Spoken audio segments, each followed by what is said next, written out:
Hi students, my name is Sumalata. In this session we are going to start a new topic, atoms and molecules, chapter 3 from class 9. While learning this lesson, see atoms and molecules. Okay. While learning this lesson, you will get an idea about what is an element, what is an atom, what is a molecule, and what is a compound. After that, you will learn about laws of chemical combinations. Then after, Dalton's atomic theory and the limitations of Dalton's atomic theory. After that, you will learn how to write chemical formula. Then after, you will learn about mole concept. See, before going to this, I think you may have an idea about what is matter. Matter is anything which occupies, which has mass and occupies some space.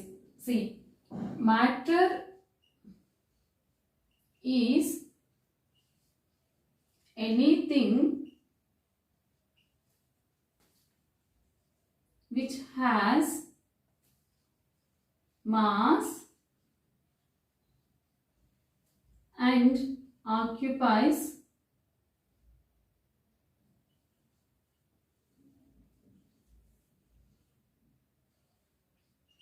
space.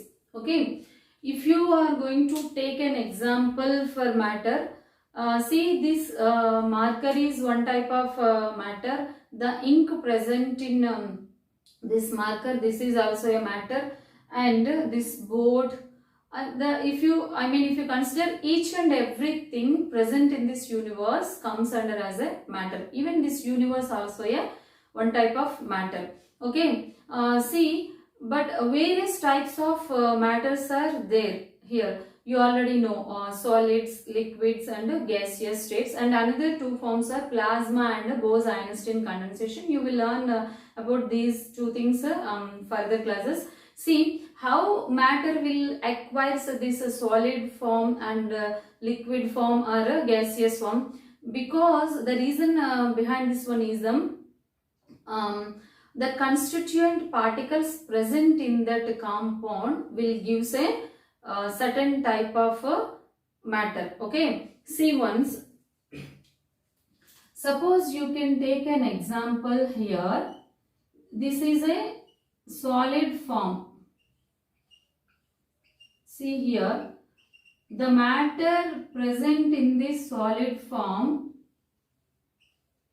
see, the particles are present in this structure, doesn't have any space between them. Okay, so that they acquire some rigid and compact structure. See once, this marker is a solid form. The structure of this one is a solid structure. Why? Because all the particles present in this marker are arranged in a congested manner. Then only it will get solid form. If you take liquid substances, see, in liquid substances, the constituent particles are having some distance between them. Because of this reason only, they are they will acquire liquid nature. If you take water, okay, water, milk, and some drinks also, cold drinks, see, all these comes under as a liquid form of a matter. The particles present in this liquids are having maintains some distance between them. Okay, coming to gaseous form of a matter, how matter acquires a gaseous form. See, the constituent particles present in this gaseous form of a matter having large distance when compared to the liquids, then only they will acquire gaseous nature. Okay, in solid state, the space between one particle to another particle will be the negligible space. but coming to liquids and gaseous, there is a considerable gap between constituent particles. See, while observing this thing, matter is formed by some particles. We have a idea while seeing this one. See once here, matter is made up of with certain substances. These substances are made up of with some tiny particles. Those tiny particles are nothing but molecules. These molecules also have some invisible and unknown form of a matter. Those are called atoms. These atoms are unknown and unseen form of a matter. See, while observing this one, what you have concluded, see, matter is made up of with very small particles. These small particles are, these particles are very small beyond our imagination. Very small beyond our imagination. Okay. See, we know, matter is made up of with some unknown and unseen form of particles. Scientists are nothing but in ancient times, Indian and Greek philosophers always wondered about this unknown and unseen form of a matter. See, how can you divide this matter like this? Matter can be made up of with some certain substances. These substances will possess molecules. These molecules also having unknown and unseen form of a matter. At that time, this much of divisibility is was not there. But now we have an idea about this one. But at that time, there is no any clarity about this divisibility. So in ancient times, in India only, divisibility of matter considered in India only for the first time in India. Okay. See, in 500 BC, Maharishi Kanand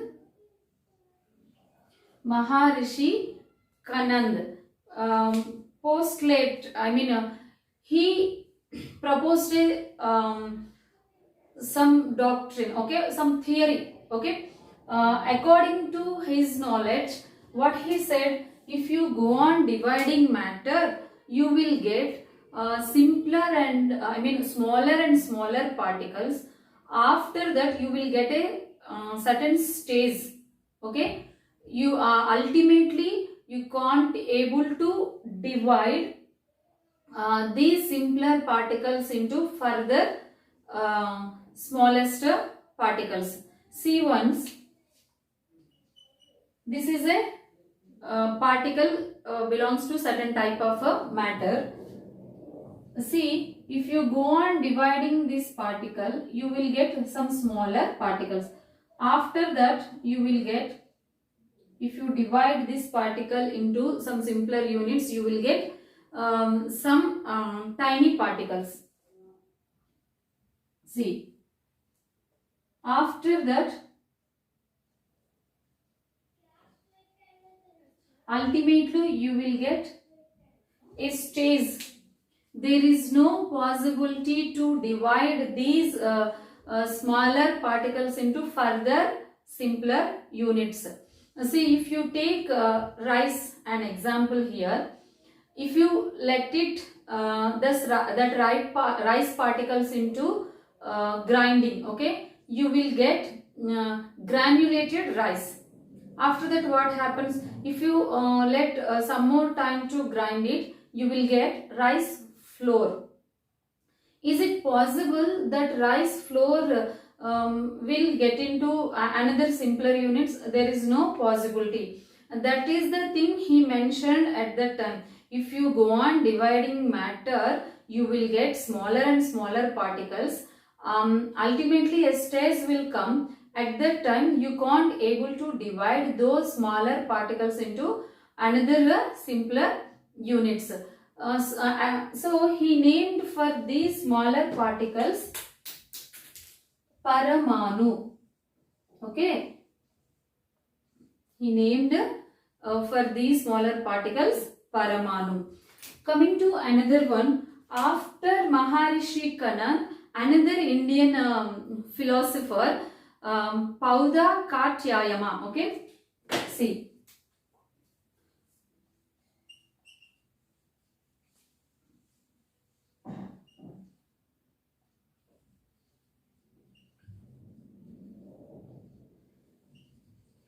See, he is also a Indian philosopher. He mentioned, he supported Maharishi Kananda's doctrine, or he elaborated Kanand's doctrine. Doctrine is nothing but theory here. He elaborated Maharishi Kananda's doctrine. Here, what he said, depending upon Kananda's doctrine, thus all simpler particles are present in combined form of a matter, then only they will give various types of matter, but those are not present in a individual form. Okay, according to Pauda Katyayama, what he said, the all simpler units are nothing but the Paramanu, what he mentioned, Kananda mentioned, all these Paramanu are these smallest particles will present in combined form of a matter. Those are not present in individual form. After combining of these smallest particles, they will give certain types of matter. We already discussed now before, solid form of a matter, liquid form, gaseous form of a matter. Because of combining of these smallest particles, we will get this type of, different types of matter, according to Pauda Katyayama. Coming to another one, see, after this one, approximately ending of 18th century, okay, or around the same era, Maharishi Kanand and Pauda Katyayama, after these people, Greek philosophers, Democritus and Leucippus. See,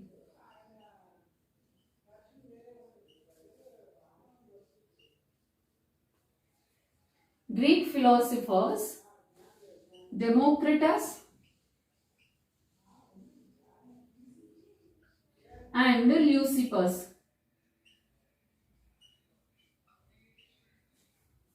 Democritus and Leucippus. These two people also supported, these two people also elaborated the law about Maharishi Kanand, same as like Maharishi Kanand. These people also tells, see what happens if you go on dividing matter, you will get some smaller and smaller particles. After that, we can't able to divide those smaller particles into simpler units. See, for those simpler units,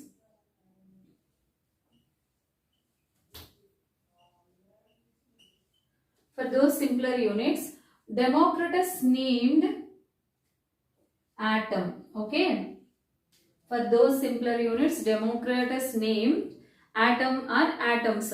These atoms are the invisible and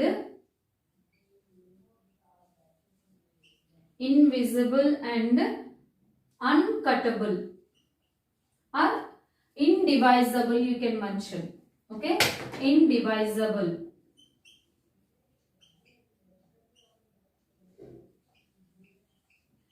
Okay, this is about the philosophers who are involved in a divisibility of matter. See, after around ending of 18th century, all these scientists are having idea about what is molecule, what is an element, what is a compound, what is a an atom. So what happens here, all these things are based upon philosophical considerations only. There is no much experimental work at that time. After that, what happens,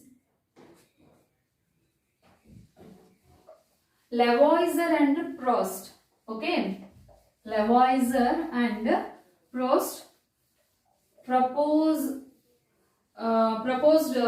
laws of chemical combinations. See,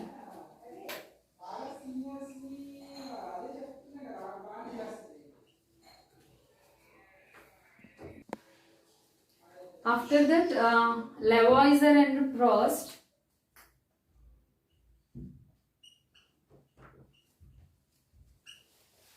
elaborated how atoms and molecules are combined with each other. Regarding this, they propose two theories. Those are law of conservation of mass and another one is law of constant proportions. Law of constant proportions or a law of fixed proportions. Okay. See, now we will going to discuss about a law of conservation of mass.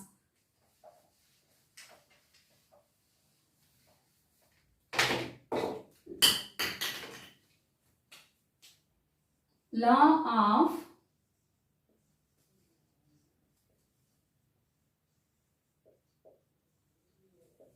conservation of mass. Okay. This theory was proposed by Lavoisier. See, what is law of conservation of mass? Matter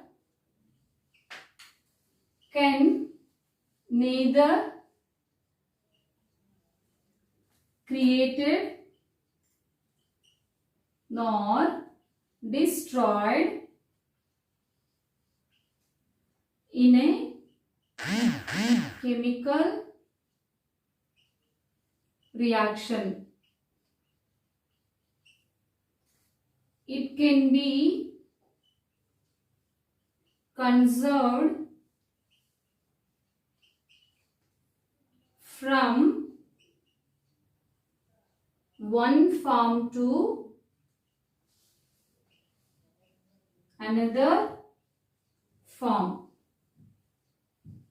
Okay, this is the law of conservation of mass. That nothing but matter can neither created nor destroyed in a chemical reaction. One form of matter will be conserved into another form of a matter. There is no any loss in a chemical reaction. Suppose you can take an example. This is one atom or a particle.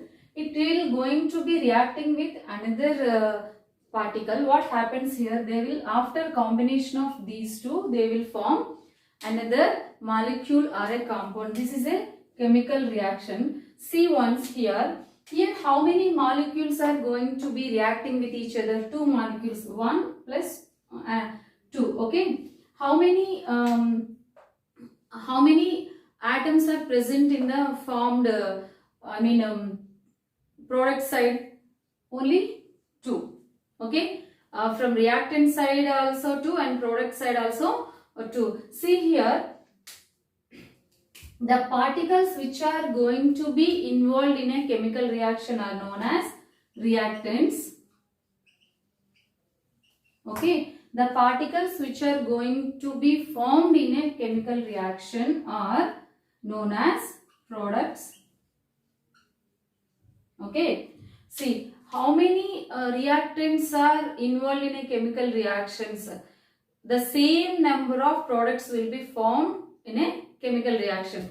If you take some more examples here, see, H2 molecule will going to be reacting with oxygen. You will get water molecule. See, here two atoms of hydrogen and one atom of oxygen, and there are also two atoms of hydrogen and one atom of oxygen. Total from reactant side 3 and product side 3. And another one is mass. There is no any change in mass. See, matter can neither created nor destroyed in a chemical reaction. It can be conserved from one form to another form. See, if you take mass of this water molecule, this is 18. See, this is 16. This is 2. From reactant side, mass of reactants are the 18, and from product side also it is 18. If you take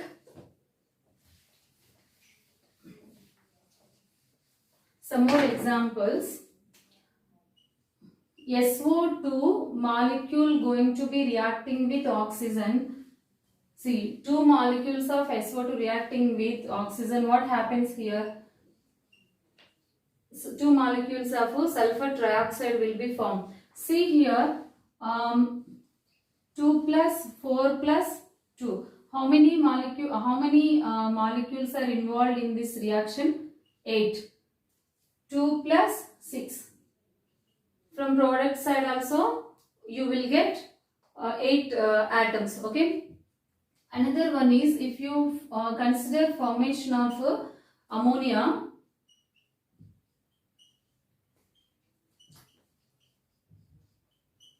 See here also 2 plus 6. 2 plus 6. From reactant side 8 atoms, and product side also 8 atoms. See, 2 nitrogen atoms, 3 to the 6, 6 hydrogen atoms. 2 nitrogen atoms, 6 hydrogen atoms. According to law of conservation of mass, what he said, matter can neither created nor destroyed in a chemical reaction. It can be conserved from one form to another form. See, hydrogen gas reacting with oxygen gas, it will give water vapors. Okay. After that, nitrogen gas will reacting with hydrogen gas, it will give ammonia. Here two gaseous forms will going to be reacting with each other. They will give liquid form of ammonia. See, you can take some experimental results to better understanding this law. Calcium sulfate, aqueous solution of calcium sulfate if you can take, and aqueous solution of sodium carbonate, Na2CO3.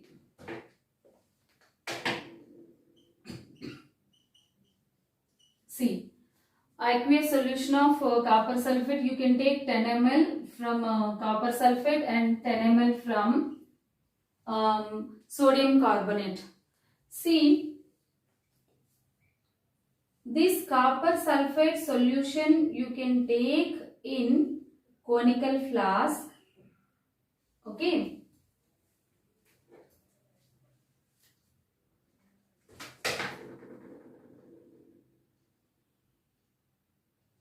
Okay.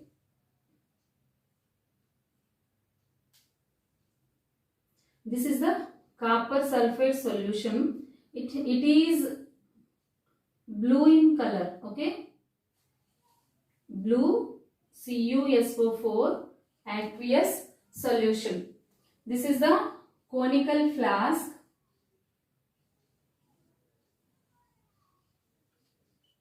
Okay. See, after that you can take 10 ml of aqueous Na2CO3 solution in a test tube.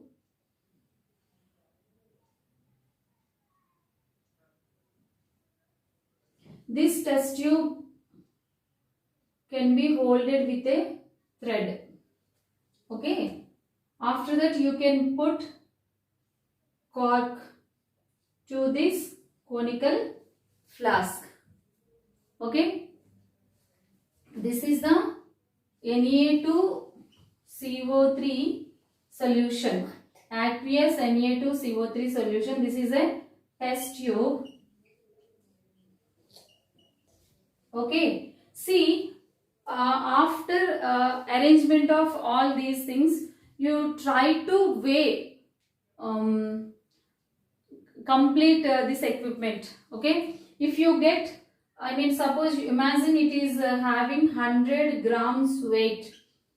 That means this conical flask along with these two solutions and this test tube and this cork and this thread, all these things are having 100 grams of weight. Then after, what happens, just try to observe, while standing a test tube in a conical flask, I mean the test tube having aqueous sodium carbonate solution, while standing in that conical flask, is there any change or not? Just try to observe. There is no change. If these two contents are present in this way, there is no change at all. So then what you have to do, you can tilt this test tube, nothing but you can just loose this thread. Then what happens, this test tube will going to be I mean the solution present in this test tube will going to be enter into the copper sulfate solution present in the conical flask. See once here.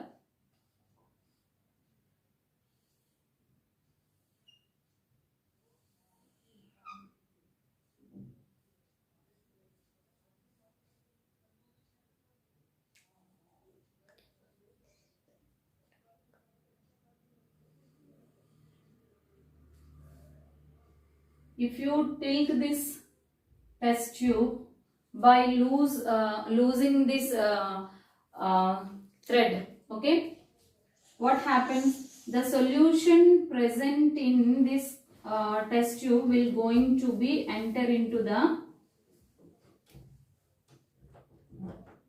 copper sulfate solution.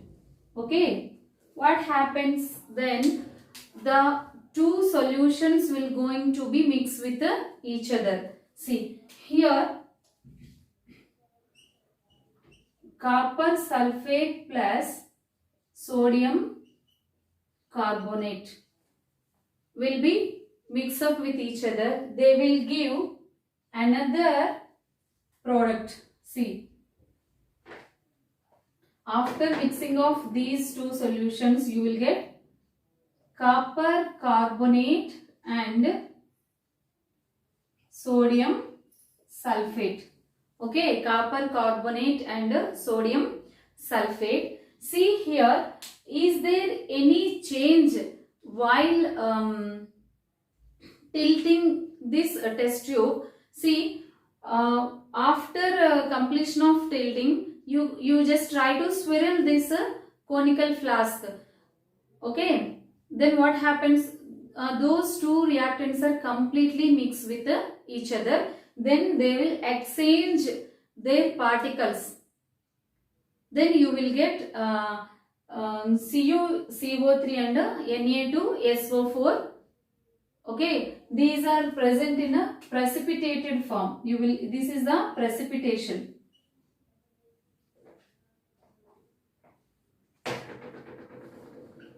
Precipitation. Okay. See once, before going to starting the chemical reaction, the color of copper sulfate is the blue in color. Okay. After the completion of this chemical reaction, what happens here? The copper carbonate, the blue color will turns into pale green. Okay, that blue color will turns into pale green. See, while doing this experiment, what you have concluded and why we are using this cork. See, this is the cork. Okay, while we are using this cork, while we are using this thread, and what happens while conducting a chemical reaction between these two contents. See once here, after completion of chemical reaction, you will weigh this all these contents. Okay, then you will get the same weight what you have got the weight before going to the chemical reaction, 100 grams. The same weight you will get after completion of chemical reaction. Why? Because see here, you are using a cork here. Why? If you are swirl this conical flask, nothing but if you are slightly mix these contents present in conical flask, what happens? There is no loss any drops to outside. That means this cork won't let these drops to go out. So that what happens? The complete weight, you are taking 10 ml of aqueous Na2CO3 solution and 10 ml of CuSO4 solution, completely 20 ml. There is no any loss from these contents. So complete reactants are present inside of conical flask only. Only the chemical reaction was happen. That's it. There is no any change here. Here clear solutions will going to become precipitation form. Okay. Here the slanting test tube will going to be completely tilted state. Then only it will the solution present in this test tube will going to be enter in a copper sulfate. After that the chemical reaction will be completed. See, because of this cork, there is no any loss, I mean drops to go out. Okay, and after that there is no any change in mass also. What mass you got previous, I mean at the time of reactants, that mass you will get while products side also. Okay, this is about the law of conservation of mass. You can take one example for this one.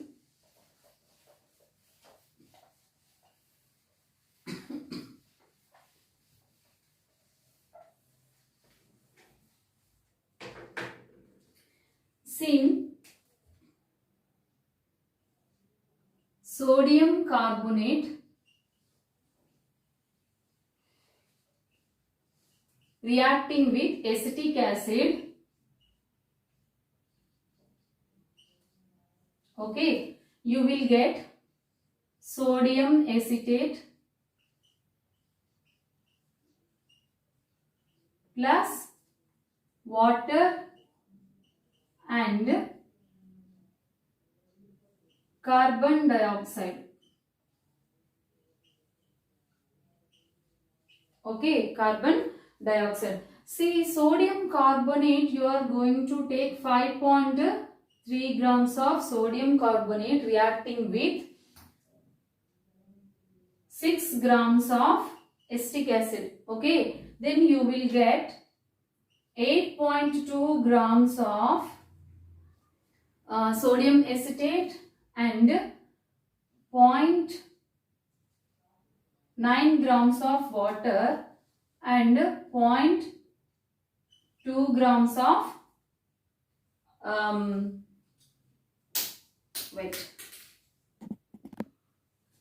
this is not 0.2 grams, this is 2.2 grams of carbon dioxide will be formed. See once, what is the mass from reactant side, what is the mass from product side. If you calculate this, these things, you will get 11.3 grams of reactants are going to be involved in chemical reaction. Then you will get same 11.3 grams of products from product side after completion of a chemical reaction. See, we mentioned the law, I mean mass can be conserved from one form to another form.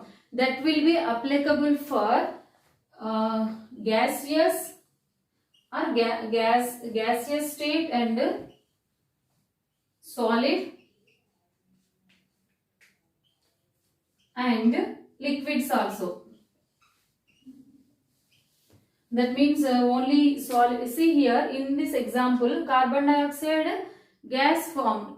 I mean, if you are not going to be calculate the weight of this gas, the law of conservation of mass can't able to applicable here. Not only for this one, for all. Mass can be conserved from one form to another form. See, that is applicable for gaseous molecules, liquid molecules and solid molecules also. This is about introduction and law of conservation of mass. In the next session, we will discuss about remaining part of this lesson. I hope you will you all understand about this lesson. Thanks for watching.